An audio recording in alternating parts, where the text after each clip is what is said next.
Môžem povedať, že rozhodnutie stať sa partnerom spoločnosti Fanuc bolo veľmi dobrým rozhodnutím a jedno z tých kľúčových rozhodnutí v rámci mojej krátkej kariéry ako konateľa v tejto firme. Jeden z dôvodov je jednoducho sila tej značky a historická spoľahlivosť zariadení Fanuc a jednoducho tá istota, stabilita v procesoch, ktoré zabezpečujú tie zariadenia.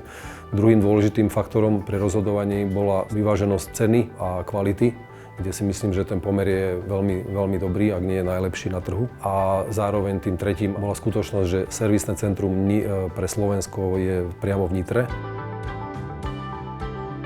Z pozície v podstate jednoduchej dielne, kde sa uskutočňovala klasická montáž prevažne na ručnej báze, sme sa stali jedným z technologických lídrov v rámci toho mikroregiónu Nitra a v rámci nášho segmentu podnikov Malý stredný podnik, kde sme počas posledných rokov skoro úplne zautomatizovali finálnu výrobu, aj výrobu polotovarov a stali sme sa v rámci regiónu ako keby jedným z nositeľov tejto automatizácie a robotizácie, aj s pomocou spoločnosti Fanuc, ktorá nám zabezpečuje dodávku strekolisov a robotických zariadení, ktoré plne prispievajú k tomuto cieľu, k tejto stratégii.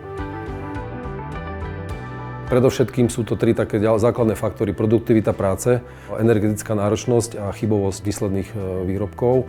Takže pri tej produktivite práce môžem povedať, že sa zvýšila produktivita práce implementáciou týchto zariadení v rámci automatických liniek a v rámci vstrekovne ako takej o 30 až 40 %. To znamená, že rýchlosť cyklov, kvalita zariadení, rýchlosť výmen jednotlivých fóriem a podobne. Čo sa týka energetickej úspory, tak vzhľadom na to, že máme v rámci vstrekovne ako hospodárskeho strediska zo 14 zariadení 7 vymenených za posledné obdobie nových vstrekolisov Fanuc od tonáže 130 tón až po tonáž 500 tón, tak sme dokázali znížiť energetickú náročnosť celej tejto dielne o zhruba 50 %. A keď to zoberieme z pohľadu celkovej fabriky, tak sme znížili energetickú náročnosť firmy o 30 % zhruba.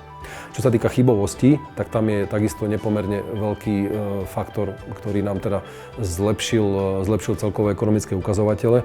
Vzhľadom na spoľahlivosť zariadení, stabilitu procesov a kontrolu tých mechanizmov, ktoré teda umožňujú tie zariadenia, tak sme dokázali znížiť chybovosť na absolútne minimum. Bavíme sa o internej samozrejme chybovosti na úrovni desiatkách promile, takže sme veľmi, veľmi spokojní s implementáciou jednak celkovou automatizácie a aj v kontexte s zariadeniami Fanuc. Jediné, čo by sme urobili inak, je, že by sme to začali robiť skôr.